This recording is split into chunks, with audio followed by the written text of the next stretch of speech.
Hello friend, this is Shivani Chauhan. Welcome to easy path education. आज हम करेंगे आईटेप सेकंड सेमेस्टर की अंडरस्टैंडिंग इंडिया की यूनिट 4 को कंप्लीट। जो आज हमारा टॉपिक होगा वो होगा language, identity, culture and history, जो लास्ट टॉपिक होगा आपकी यूनिट 4 का।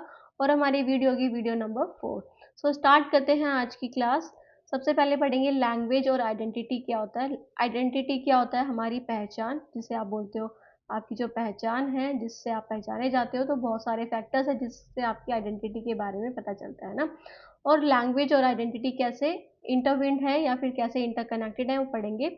Language is a fundamental aspect of personal collective identity. कि लैंग्वेज जो है एक फंडामेंटल एस्पेक्ट है, एक ऐसा एस्पेक्ट है जो बहुत ज़्यादा आपकी जो पर्सनल आइडेंटिटी है या फिर आइडेंटिटी को एक तरह से दर्शाता है ना। क्या करता है? दर्शाता है आपकी पर्सनल आइडेंटिटी को language. So the way we speak, the word we choose, and the dialects or accent we use all contribute to our sense of self and belonging. तो जैसे आप बोलते हो, जैसे आप वर्ड चूज करते हो, जो आप वर्ड चूज करते हो बोलने के लिए, है ना। और आपके डायलेक्ट जो आपकी बोलियां होती हैं, जैसे हमारी हरियाणवी बोली है, तो ये सारी चीज़ें क्या करती हैं। और आपके एक्सेंट, जिस तरह से आप बोलते हो ना, जिस तरह से, जैसे एक वर्ड है स्कूल, है ना। कॉमनली अगर हम हरियाणा की बात करें तो स्कूल क्या है, अगर हम इसे नॉर्मल बोलेंगे हिंदी में तो स्कूल बोलेंगे, या फिर इंग्लिश में, है ना, इंग्लिश वर्ड है क्योंकि। अगर हम हरियाणवी एक्सेंट की बात करें तो इसको कैसे बोलेंगे? स्कूल, है ना, आपने सुना होगा। ऐसे अलग अलग एक्सेंट है, जिस वजह से जो तरीका है आपके बोलने का किसी वर्ड को, उसे एक्सेंट बोलते हैं। और डायलेक्ट मतलब बोलिए। तो ये सारी चीज़ें क्या करती हैं, आपके सेल्फ को दर्शाती है कि आप कौन हो, आप कहाँ से बिलोंग करते हो, आपकी आइडेंटिटी क्या है। अब वो आइडेंटिटी कैसी भी हो सकती है कि सोशल आइडेंटिटी कैसी है आपकी, नेशनल आइडेंटिटी क्या है आपके ना, कि किस नेशन से आप बिलोंग करते हो। तो वो सारी चीज़ें ये दर्शाती है क्या? लैंग्वेज। लैंग्वेज एंड आइडेंटिटी में हम पढ़ेंगे अलग अलग डिफरेंट टाइप्स की आइडेंटिटी। तो सबसे पहले personal identity. The language we speak reflect who we are and where we come from. देखो, जब आप कोई भाषा बोलते हो, फॉर एग्जांपल आप हरियाणवी बोलते हो, है ना, दूसरे स्टेट में जाके किसी भी इंडिया के, तो आपको वो कैसे पहचानेंगे, है ना। आपके जैसे फेस से अगर नहीं पहचान पाएंगे, तो अगर आप बोलोगे हरियाणवी में तो वो आपको इजीली पहचान जाएंगे कि आप हरियाणा से बिलोंग करते हो ना। Are you belong from Haryana, do you belong from Haryana. तो आपकी जो आइडेंटिटी है वो लैंग्वेज से बहुत ज़्यादा पहचानी जाती है कि आप कौन हो, कहाँ से आए हो। एक्सेंट, जिस तरह से आप बोलते हो, आपके डायलेक्ट्स और आपके स्लैंग वर्ड, जो आप स्लैंग वर्ड क्या होते हैं? जो इनफॉर्मल जो वर्ड्स होते हैं आप यूज़ करते हो किसी भी एक सिचुएशन में। जब आप इनफॉर्मल कम्युनिकेशन करते हो तो आप कुछ चीज़ों का यूज़ करते हो शॉर्ट फॉर्म्स में, जैसे एज सून एज पॉसिबल, है ना। तो ये ऐसे शॉर्ट फॉर्म में यूज़ कर दिया आपने। तो ये स्लैंग होते हैं। ये क्या होते हैं? सिग्नल्स होते हैं, can signal our society, background, education and even personality. तो जिस तरह से आप बोलते हो, जिस एक्सेंट से आप बोलते हो, जो बोली आप बोलते हो, है ना, वो सारी चीज़ें दर्शाती है कि किस बैकग्राउंड से आप आते हो, एजुकेशन कैसी मिली है आपको, इवन आपकी पर्सनैलिटी भी दर्शाती है। अगर आप हिंदी अच्छे से नहीं बोलते हो, थोड़ी बिगड़ी हुई बोलते हो, तो मतलब मोस्टली लोग क्या बोलते हैं कि ये तो अनएजुकेटेड होगा, है ना। या फिर वो उसका बैकग्राउंड पता लग जाता है कि वो कौन से बैकग्राउंड से है। फॉर एग्जाम्पल वो हरियाणा से है या गुजरात से है ना, या फिर राजस्थान से है। तो हमें ये सारी चीज़ें भी पता लग जाती है किससे, और हमारी पर्सनैलिटी के बारे में भी, है ना। तो ये सारी चीज़ें किससे पता लगती है? हमारी लैंग्वेज से। कोड स्विचिंग क्या है? स्विचिंग बिटवीन लैंग्वेज और dialects depending on the context. कि आप क्या करते हो? लैंग्वेज को चेंज करते हो। फॉर एग्जाम्पल आप हरियाणा से बिलोंग करते हो, बट आप क्या कर सकते हो? आप हरियाणा के अलावा, आप हरियाणवी के अलावा नॉर्मल हिंदी भी बोल लेते हो या फिर इंग्लिश भी बोल लेते हो, है ना। तो आप सिचुएशन को देख के जैसे लैंग्वेज बोलते हो। फॉर एग्जांपल आप ऑफिशियल वर्क के लिए जा रहे हो, तो वहाँ पे हरियाणवी नहीं बोलोगे, क्योंकि सभी लोग तो हरियाणवी नहीं समझ सकते ना। क्या तो आप हिंदी यूज़ करोगे, या फिर आप क्या यूज़ करोगे? इंग्लिश का यूज़ करोगे ना। कोड स्विचिंग क्या होती है? जब आप दो लैंग्वेजेस में एक तरह से स्विच कर लेते हो, कि पहले कभी हरियाणवी बोलने लग जाते हो, कभी आप हिंदी बोलने लग जाते हो, कभी आप इंग्लिश बोलने लग जाते हो। तो बहुत सारी लैंग्वेज को चेंज करना according to the context. It is a common way for bilingual. तो ये बाइलिंगुअल का कॉमन फॉर्म है। बाइलिंगुअल मतलब कि आप दो भाषा जब बोल सकते हो। मल्टीलिंगुअल का, अब ये कैसे बोलोगे आप? दो लैंग्वेज आप बोलोगे भी कैसे, या दो से ज़्यादा लैंग्वेज बोलोगे कैसे आप? तब आपको आती होगी, है ना, तब आप बाइलिंगुअल होगे या फिर मल्टीलिंगुअल होगे। ये एक्सप्रेस करती है, जब आप कोड स्विच करते हो तो ये क्या एक्सप्रेस करती है कि आप कैसे हो। आपको दो भाषा आती है, या फिर आपको दो से ज़्यादा भाषा आती है। ये डिपेंड करता है, आपकी आपकी जो लैंग्वेज है वो दर्शाती है आपकी आइडेंटिटी। ओके, तो ये different aspects of their identity को दर्शाने में हेल्प करती है। उसके बाद आता है next one is the nation and national and ethnic identity. So nations often promote a common language to foster unity. Example, French in France, Mandarin in China. कि आपका जो नेशन है, आप जिस राष्ट्र से बिलोंग करते हो या जिस देश से बिलोंग करते हो, वो भी क्या दर्शाता है, आपकी आइडेंटिटी को दर्शाता है, आपकी यूनिटी को दर्शाता है ना। जैसे कि यहाँ पे एग्जांपल दिया है, फ्रेंच कहाँ पे बोली जाती है, फ्रांस में। एक तरह से लिंक किया जाता है कि फ्रेंच जो है फ्रांस में बोली जाती है, मैंडेरियन है चाइना में बोली जाती है ना, मैंडेरियन लैंग्वेज। ऐसे ही हम इंडिया को किससे रिप्रेजेंट करते हैं, हिंदी से रिप्रेजेंट करते हैं, है ना, हिंदी बोली जाती है। अगर हम बात करें यूरोपियन कंट्रीज की, लंदन वगैरह की, तो वहाँ पे क्या बोली जाती है, इंग्लिश बोली जाती है। तो अलग अलग लैंग्वेजेस बोली जाती है अलग अलग कंट्री में, उससे हम उनकी नेशन आइडेंटिटी को, कि वो किस नेशन से बिलोंग करते हैं, वो पता लगा सकते हैं। So indigenous languages minority dialects are crucial to the cultural identity of specific ethnic group. अगर आपको कल्चरल आइडेंटिटी जाननी है कि वो किस कल्चर से बिलोंग करता है, किस कम्युनिटी से बिलोंग करता है, तो उसके लिए क्या ज़रूरत होती है, उसके लिए क्या ज़रूरत होती है, आपकी इंडिजीनियस लैंग्वेजेस, जो आपकी रीजनल लैंग्वेजेस है, जो पुरानी आपकी भाषा है, जो उधर की ही है ना। जैसे कि हमने बात की थी वीडियोस में, किसके बारे में, फॉर एग्जांपल जो मोरी है ना, मोरी लोग, आपके ऐसे लिख सकते हो आप। तो जो मोरी लोग हैं, न्यूजीलैंड के जो ट्राइब्स हैं, वो मोरी लैंग्वेज बोलते हैं। सो उनकी क्या रिप्रेजेंट करती है, वो उनका कल्चर रिप्रेजेंट करती है। सो इंडिजीनियस लैंग्वेज जो माइनॉरिटी डायलेक्ट्स हैं, जो बोलियां हैं, जो छोटी छोटी है ना, हर स्टेट्स में जो बोली जाती हैं, तो वो उसकी कल्चर आइडेंटिटी को, स्पेसिफिक एथनिक ग्रुप को दर्शाती हैं। Losing a language due to colonisation and globalisation can lead to the loss of cultural identity. तो हमें कल्चरल आइडेंटिटी का लॉस बहुत ज़्यादा उठाना पड़ा है ना, बहुत ज़्यादा, क्योंकि क्या हुआ कि अंग्रेजों के आने के बाद या कॉलोनाइजेशन होने के बाद इंडिया में हमारी जो लैंग्वेज बन गई, जो हम बहुत ज़्यादा यूज़ करने लग गए, वो क्या होगा, इंग्लिश, है ना। तभी तो हम ये इंग्लिश सब्जेक्ट पढ़ रहे हैं। अगर वो नहीं आते तो हमारी लैंग्वेजेस क्या होती, संस्कृत होती, है ना, हिंदी होती और पर्शियन होती। तो ये सारी लैंग्वेज होती है, इंग्लिश तो होती ही नहीं, बहुत कम होती है ना। सो ये भी कारण है, और दूसरा ग्लोबलाइजेशन भी है कि हम दूसरे कंट्रीज के साथ कांटेक्ट करते हैं, ट्रेड करते हैं, है ना, उनके तौर तरीकों को अपना रहे हैं, है ना, ट्रेडिंग में एक्सपोर्ट इंपोर्ट कर रहे हैं। तो इन सब चीज़ों की वजह से भी हमें अपनी कल्चरल आइडेंटिटी को एक तरह से खोना पड़ रहा है ना, क्योंकि जो ग्लोबलाइजेशन की बात करें तो इंग्लिश को मेन लैंग्वेज माना जाता है फॉर द कम्युनिकेशन, है ना। तो उसको एक तरह से इंटरनेशनल लैंग्वेज माना जाता है, कि वो उससे आप कम्युनिकेशन, मतलब सभी देशों को वो लैंग्वेज अच्छे से आ सकती है। सो ये, उसके बाद आते हैं हम दूसरे पे, that is the third one is the group identity. अभी हमने पढ़ा पर्सनल, फिर हमने पढ़ा इसके बारे में, नेशनल आइडेंटिटी क्या है आपकी, उसके बाद group identity. So people from close net communities based on shared language, कि जो आपके पास रहते हैं, जो आपके पास लोग रहते हैं, आपकी कम्युनिटी है, आपका समुदाय है, वो क्या शेयर्ड लैंग्वेज यूज करते हैं, मतलब एक जैसी ही यूज करते हैं। अगर आप दूसरे कम्युनिटी में चले जाओगे जहाँ पे आपकी जैसी लैंग्वेज है, आप वहाँ पे आइसोलेटेड फील करोगे, है ना, आइसोलेटेड फील करोगे because of the language barrier. So social acts क्या होते हैं, language varieties link to a specific social group, कि कोई स्पेसिफिक सोशल ग्रुप कैसे बोल रहा है किसी चीज को, इसका मतलब कि समाज भाषा विज्ञान आपका। So language varieties link to specific, कि कोई सोशल ग्रुप तो कैसे बोलता है, फॉर एग्जाम्पल जो ओल्ड एज पीपल हैं, उनकी जो लैंग्वेज होगी, वो कैबलरी होगी, वो अलग होगी एज कम्पेयर टू यूथ, है ना। यूथ तो ऐसे शॉर्टकट फॉर्म में यूज करते हैं, एब्रीवेशंस यूज करने लगे हैं ना, बट जो ओल्ड एज पीपल हैं वो कैसी बात करेंगे, बिल्कुल पूरी बात आपको अच्छे से समझाते हैं ना। सो ये, जैसे कि जो ओल्ड एज पीपल हैं, वो जो कूल बोलेंगे किसी बंदे को, मतलब ज़्यादा भी ओल्ड एज नहीं, बट कूल बोलेंगे किसी चीज़ के लिए। और अगर हम यूथ की बात करें तो वो उसी वर्ड को लिट बोलेंगे, लिट, है ना। तो ऐसे करके सोशल एक्ट्स होते हैं कि सोसाइटी जो है, सोसाइटी में ही आपकी लैंग्वेज अलग अलग हो रही है, कि कोई कैसे बोल रहा है किसी वर्ड को और कोई दूसरे तरीके से बोल रहा है। ओके, फिर उसके बाद आते हैं youth culture, professional group and online communities often develop their own linguistic style, कि जो यूथ कल्चर है, मतलब यूथ हैं जो हम जैसे लोग, आप जैसे लोग, प्रोफेशनल ग्रुप्स हैं, है ना, जो प्रोफेशनल ग्रुप मतलब जो ऑफिशियल कोई काम करते हैं, ऑफिस में जाते हैं, जैसे टीचर हो गए, है ना, और जो भी जिसका प्रोफेशन है, जो भी जिसका पेशा है, तो उनकी लैंग्वेज और online communities often develop their own linguistic style, कि वो अपनी लिंग्विस्टिक स्टाइल्स अपना लेते हैं। फॉर एग्जाम्पल कोई टीचर है तो वो कैसी बात करेगा, related to the teaching terms, उसके पास जो वोकैबलरी होगी वो टीचिंग से ज़्यादा रिलेटेड होगी एज कम्पेयर टू साइंटिफिक या फिर इनोवेटिव, या फिर आप बोल सकते हो कॉमर्स, अगर वो कॉमर्स बैकग्राउंड से नहीं है तो।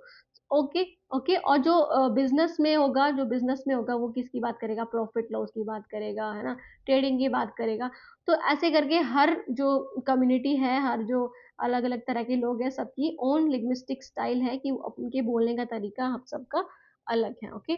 उसके बाद आते हैं next one is the language and culture, की लैंग्वेज एंड कल्चर में क्या है। सो लैंग्वेज एंड कल्चर क्या है, लैंग्वेज एंड कल्चर इनसेपरेबल, ये इनसेपरेबल है कि इनको कोई भी तोड़ नहीं सकता। Language carries the tradition, values and belief of a people. हम अभी तक पढ़ते आ रहे हैं आपके फर्स्ट सेम से ही कि लैंग्वेज और कल्चर है वो इंटरवोवन टर्म्स है, कि दोनों ही एक दूसरे से जुड़ी हुई है ना। लैंग्वेज कल्चर को अफेक्ट करता है और कल्चर लैंग्वेज को भी अफेक्ट करती है। ओके।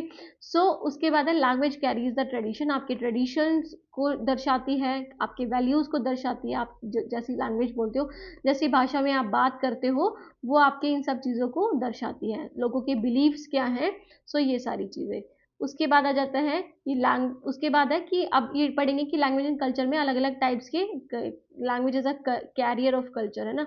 करियर ऑफ कल्चर कैसे यूज करते हो, तो proverb, idioms and metaphors reflect cultural values and world views, की जो प्रोवर्ब्स होते हैं, लोकोक्तियां या फिर आइडियम्स, मतलब कि मुहावरे, और मेटाफोर्स जो पार्ट ऑफ स्पीच है ना, जिसमें क्या होता है कि आप किसी अनलाइक चीज़ों को कंपेयर करते हो, जैसे कि you are looking like a sun, है ना, you are looking like a sun. या फिर आप बोल सकते हो कि you are my heart, you are my heart. Heart का मतलब क्या है कि तुम मेरा दिल हो, मतलब जो आपकी ऑर्गन है वो नहीं ना। तो आप किसी एक बंदे को दूसरे एक अनकंपेरेबल चीज से रिलेट कर रहे हो। ओके। सो ये मेटाफर, तो ऐसी चीजें जो पार्ट ऑफ स्पीच होती हैं आपकी, और आइडम्स, प्रोवर्ब आपकी कल्चरल वैल्यूज को दर्शाती है, और आप कैसे देखते हो वर्ल्ड को, ऐसे। सो जैसे एग्जांपल दिया हुआ है, time is money in English versus time is like a flowing river in some Asian culture, कि टाइम ही मनी है, टाइम ही धन है, मतलब टाइम जो है आपका वो ही धन है, समय ही धन है। और अगर इंग्लिश में बोलेंगे उसे, सॉरी एशियन कल्चर में जैसे हिंदी में ही बोलेंगे, तो हिंदी में बोलते हैं कि टाइम जो है, जो आपका समय है, वो क्या है, एक बहती हुई नदी है ना, कि जल्दी से जल्दी ही निकल जाता है, किसी के लिए रुकता नहीं है ना। तो अलग अलग तरीके हैं एक ही बात को बोलने के, है ना। सो फोक टेल्स, जो फोक टेल्स होती है, लोक कथाएं होती है ना, जो आपकी दादियाँ या फिर आपके दादा या फिर आपके जो बुजुर्ग लोग होते हैं, या फिर आपके पेरेंट्स जो आपको सुनाते हैं कहानियाँ ना।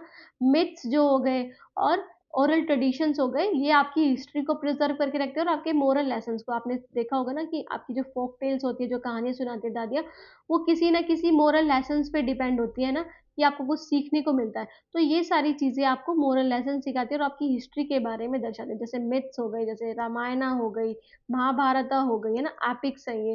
या फिर एक तरह से आप बोल सकते हो जो अभी, जैसे एक तरह से कथाएं हैं ये, है ना, मिथ्स है। So humour, politeness and story telling styles differ across culture, reflecting societal norms. ये जो ह्यूमर होते हैं, मतलब जब आप किसी चीज़ को हंसाने के लिए जब प्रैक्टिस करते हो, खुश करने के लिए ऐसी चीज़ करते हो आप। या फिर पोलाइटनेस, आपकी जो सादगी है एक तरह से बोलने में, और स्टोरी टेलिंग स्टाइल्स आपकी दर्शाती है कि मतलब हर जगह पे अलग अलग कल्चर के अकॉर्डिंग अलग अलग होती है ये, है ना। किसी में प्रिंसेस और प्रिंस होता है, किसी में राजा राजा रानी होते हैं, है ना, किसी में भूत प्रेत होते हैं। तो ये सब आपकी कल्चर को रिप्रेजेंट करती है, आपके सोसाइटल नॉर्म्स को रिप्रेजेंट करती है। ओके। सो उसके बाद है कल उसके बाद आता है कल्चर इन्फ्लुएंस ऑन लैंग्वेज, की कल्चर का क्या इन्फ्लुएंस है लैंग्वेज पे। So the structure and vocabulary of a language are shaped by culture. तो जो स्ट्रक्चर है और वोकैबुलरी है लैंग्वेज की, वो कल्चर से बहुत ज़्यादा शेप्ड होती है, उसको आकार देता है क्या, कल्चर, आपकी लैंग्वेज को। Some languages have word that don't exist in others, की कुछ लैंग्वेजेस ऐसी हैं, मतलब बहुत सारी लैंग्वेज ऐसी हैं जिसमें आपको दूसरे लैंग्वेज में वो वर्ड दिखता ही नहीं है। जैसे स्कैंडर फ्लूड, है ना, या फिर शेंडर फ्लूड। ठीक है, schadenfreude in German means joy from another's misfortune. क्या आपने इससे पहले ये वर्ड सुना है, शेंडर फ्लूड? नहीं सुना होगा। तो ये क्या है, जर्मन वर्ड है, ये सिर्फ जर्मन में ही है, जर्मन लैंग्वेज में भी है। हैगे, है ना, ह्यागी या फिर आप बोल सकते हो इसे। तो ये क्या है, डैनिश वर्ड है, इसका मतलब क्या है, cosy, comfortable place, comfortable atmosphere, जहाँ पे बहुत आपको आरामदायक एटमोसफेयर मिले। और जर्मन में इसका क्या मीनिंग है, जॉय फ्रॉम अनदर्स मिसफॉर्चून, कि आप दूसरे के मिसफॉर्चून से, मतलब दूसरों के दुर्भाग्य से आप क्या कर रहे हो, खुशी मना रहे हो, है ना। तो ये क्या हो गया, ये ऐसे वर्ड है, जैसे हियागी आपने सुना नहीं होगा ना ये वर्ड सुना होगा। तो ऐसे वर्ड्स हैं जो आपको दूसरी लैंग्वेज में देखने को मिलते ही नहीं, जैसे इंग्लिश में भी नहीं है इसका, है ना, हिंदी में भी नहीं है ना। सो ये फिर honorifics, honorifics and level of formality vary. तो ऑनरिफिक्स क्या होता है, जैसे आप किसी के नाम के आगे मिस्टर लगाते हो, मिसेस लगाते हो, डॉक्टर लगाते हो, है ना। तो ये सारी चीजें क्या है, ये सारे ऑनरिफिक्स है कि आप उसे ऑनर दे रहे हो, मिस्टर मिसेस ये सब। और लेवल ऑफ फॉर्मेलिटी वेरी, तो आप फॉर्मेलिटी जो है वो अलग अलग होता है, सिचुएशन के अकॉर्डिंग होता है ना, कि कैसे सिचुएशन में आप बात करें। फॉर एग्जांपल आप अपने पीयर से बात करो, अपने फ्रेंड से बात करो, तो आप इनफॉर्मल टॉक्स ज़्यादा करोगे। बट अगर आप कॉलेज में या फिर कॉलेज में अपने टीचर से बात कर रहे हो, तो आपकी जो टोन होगी वो फॉर्मल होगी और पोलाइट ज़्यादा होगी ना। सो ये क्या करते हैं, डिफ्रेंशिएट करते हैं, जैसे जापानीज में हायरार्की के बेस्ड पे डिफरेंट स्पीच लेवल होती है। फॉर एग्जाम्पल कोई लोअर लेवल का या फिर पुअर पर्सन है, उससे अलग भाषा में बोलेंगे चिल्ला के। और जो बहुत ही ज़्यादा आपसे अमीर है, उसको बहुत ज़्यादा दिखावा करके बोला जाता है। ओके, तो ये सारी चीज़ें जापानीज लैंग्वेज में देखी जा सकती हैं।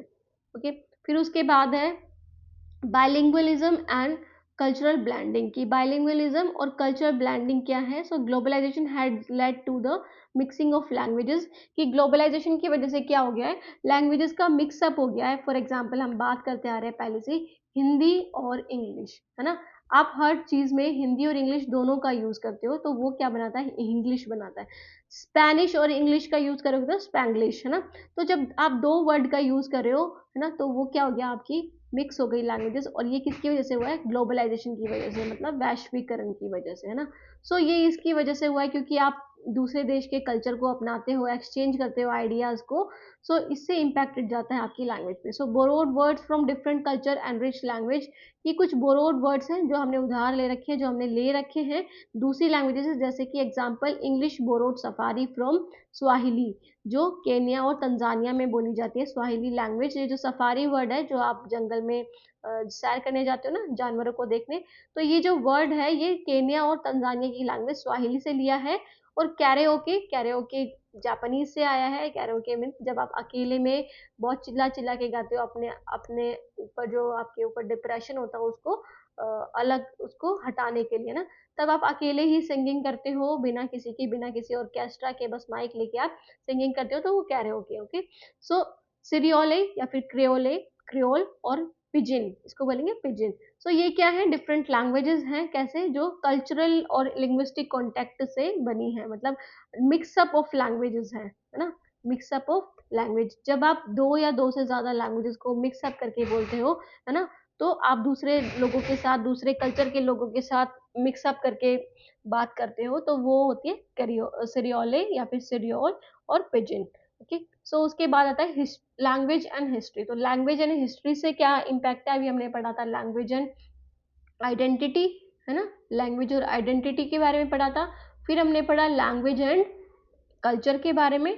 और अब हम पढ़ेंगे लैंग्वेज एंड हिस्ट्री के बारे में। So languages evolve over time, languages क्या है, चेंज होती रहती हैं, influence by historical events such as migration, colonisation, trade and technological advancement. अगर यहाँ पे राज नहीं होता किसी का भी, कोई हमारे ऊपर राज नहीं करता, ना ब्रिटिशर्स ना मुगल्स, है ना, तो हमारी जो लैंग्वेज होती है, ऑफिशियल लैंग्वेज संस्कृत होती, है ना, या फिर हिंदी होती, तो ये सारी लैंग्वेज होती। बट कॉलोनाइजेशन ने क्या किया है, हमारी लैंग्वेज पे इम्पैक्ट डाला है, हमारी लैंग्वेज को ना हिंदी रखा ना इंग्लिश रखा, बिल्कुल उसको मिक्सअप कर दिया। ओके, सो इन्फ्लुएंस होता है इन सब चीज़ों का, जैसे माइग्रेशन की, आप दूसरी कंट्री में चले गए तो आपने उनकी भाषा अपना ली ना, या फिर आपने वहाँ पे अपनी लैंग्वेज को स्प्रेड कर दिया। ट्रेडिंग के थ्रू और टेक्नोलॉजिकल एडवांसमेंट के थ्रू क्या हुआ, लैंग्वेज में बहुत ज़्यादा चेंजेस देखने को मिले हैं। सो लैंग्वेज एंड हिस्ट्री, तो लैंग्वेज और हिस्ट्री कैसे हैं।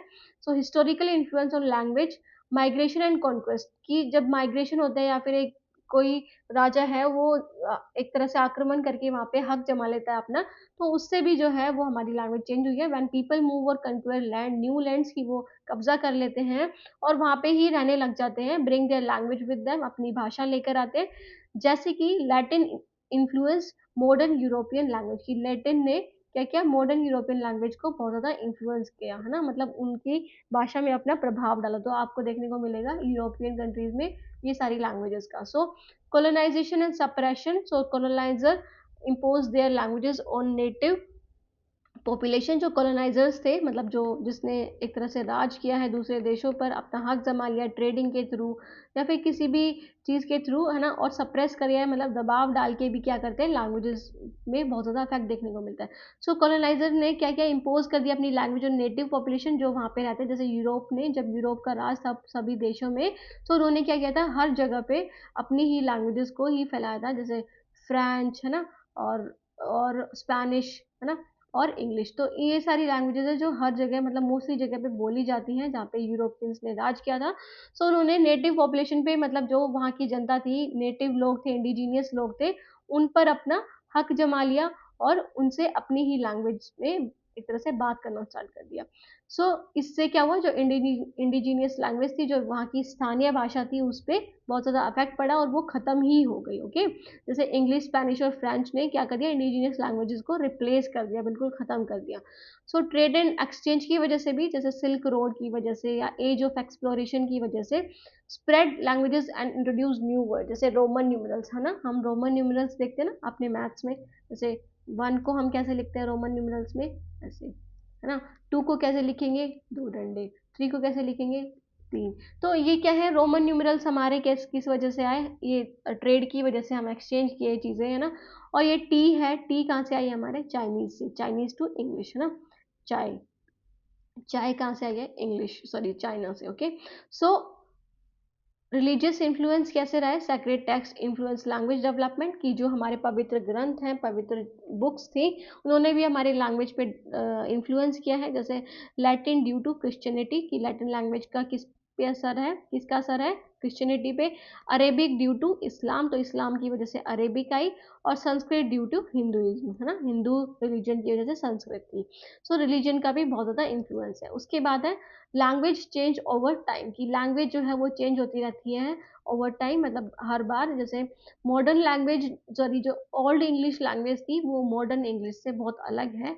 आप अगर गूगल पे सर्च करोगे, ठीक है, तो आप देखोगे कुछ वर्ड्स ऐसे जो पहले कैसे बोले जाते थे ओल्ड इंग्लिश में। जैसे आप संस्कृत की ही बात कर लो, संस्कृत पहले बहुत ज़्यादा हार्ड थी, है ना, संस्कृत बहुत ज़्यादा हार्ड थी। उसके बाद उनको थोड़ा आसान भाषा में कर दिया, आसान चीज़ों में एक तरह से इवॉल्व कर दिया, ताकि सभी लोग उसे बोल पाए, मोस्टली लोग उसे बोल पाए, है ना। तो ये सारी चीज़ें, सो ये क्या होता है कि चेंज होता रहता है, कुछ वर्ड्स लूज होते हैं, कुछ वर्ड्स हम लेकर आते हैं। जैसे आप डिक्शनरी में देखते हो, कुछ वर्ड्स आपके आते हैं, है ना। जैसे कोविड, कोविड से पहले कोविड वाली टर्म हमें सुनने को भी नहीं मिलती थी ना। सो ये कुछ वर्ड्स हैं जो हमें देखने को मिलते हैं, जो नए नए आते हैं। फिर है स्लैंग एंड टेक्नोलॉजी का टर्म कॉन्स्टेंटली रीशेप लैंग्वेजेस। जो स्लैंग है, आपकी जो इन्फॉर्मल टॉक्स है, इन्फॉर्मल लैंग्वेजेस हैं, जैसे आप कुछ भी शॉर्टकट यूज़ कर देते हो, एब्रीवेशन यूज़ कर देते हो किसी चीज़ के लिए, है ना, LOL, लॉट्स ऑफ लव। सो ये सारी चीज़ें क्या हैं आपकी, ये सारी चीज़ें क्या है, लैंग्वेज को रीशेप कर रही है, दोबारा से बदल रही हैं। मतलब आप कुछ भी चीज़ शॉर्ट फॉर्म में बोल रहे हो ना, जैसे सेल्फी, है ना, सेल्फी, या फिर इमोजी, है ना। सो ये सारे जो कुछ वर्ड्स हैं जो बहुत ही शॉर्टकट वे में बोले जाते हैं, जिससे लैंग्वेज पे असर पड़ता है। After that is some language die out की, कुछ लैंग्वेजेस जो हैं वो बिल्कुल ख़त्म हो चुकी हैं, while other evolve into new dialects and tongues की। कुछ लैंग्वेजेस ऐसी हैं जो नई नई भाषा या नई नई बोलियों में कन्वर्ट हो चुकी हैं, है ना, उनकी जो लैंग्वेज है वो एक तरह से चेंज हो चुकी है, अलग नई भाषा आ चुकी है, ठीक है।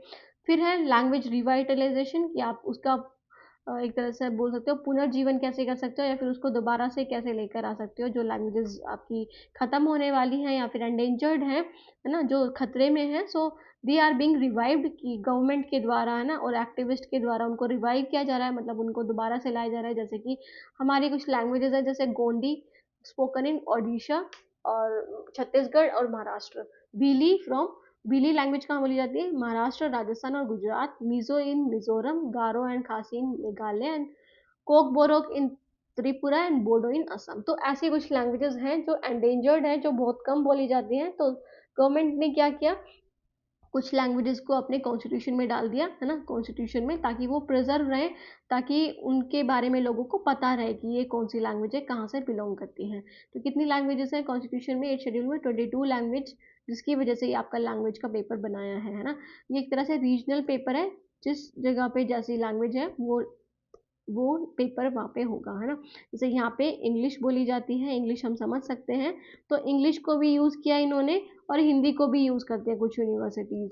और अगर जहाँ पे ये सारी लैंग्वेज नहीं बोली जाती है ना, तो कन्नड़ बोली जाती है, तो वहाँ पे लैंग्वेज में कन्नड़ वाला पेपर आ जाएगा। सो ये ऐसे, ठीक है। तो उसके बाद है digital tools and media helping to keep language alive, की जो डिजिटल टूल्स हैं, है ना, और मीडिया, उससे क्या है, हमारी जो लैंग्वेज है वो अभी भी है, क्योंकि डिजिटल टूल्स कुछ ऐसे टूल्स है, कुछ ऐसे ऐप्स है, जहाँ पे आप अपनी अपनी लैंग्वेज को किसी दूसरी रीजनल लैंग्वेज में भी कन्वर्ट कर सकते हो, जिसने अभी तक जो रीजनल लैंग्वेजेस है, वर्नाकुलर लैंग्वेजेस, स्थानीय भाषा है, उनको अभी तक जिंदा रखा है। सो ऐसे हमने लैंग्वेज को रिवाइटलाइज किया है, उसको दोबारा से, उसका एक तरह से दोबारा से जन्म लेना है, कि वो ख़त्म ना हो जाए किसी भी तरह से। सो ये, सो स्टूडेंट्स, ये पढ़ा आज की हमारी क्लास में हमने, है ना, थोड़ी बड़ी वीडियो थी शायद, और बाकी हमने पढ़ा लैंग्वेज के बारे में, कि लैंग्वेज क्या होती है, लैंग्वेज के बारे में, लैंग्वेज और कल्चर के बारे में, लैंग्वेज एंड आइडेंटिटी के बारे में, एंड लैंग्वेज एंड हिस्ट्री के बारे में हमने पढ़ा। सो कैसी लगी वीडियो कमेंट करके ज़रूर बताना, और चैनल को लाइक सब्सक्राइब और शेयर ज़रूर कर देना। कोई डाउट या फिर कोई क्वेरी है तो आप कमेंट सेक्शन में पूछ सकते हैं इससे रिलेटेड। तो आज हमारी यूनिट 4 कंप्लीट हो चुकी है, of understanding India of second semester. इसके बाद हम करेंगे यूनिट 3 को, है ना। यूनिट 3 हम करेंगे 2 दिन में ही या 1 दिन में ही कंप्लीट हो जाएगी, फिर ताकि आपकी जब एग्ज़ाम आए आप आराम से पढ़ सको उसे, है ना। So student, thank you so much. Have a nice day for watching the video. Okay, bye.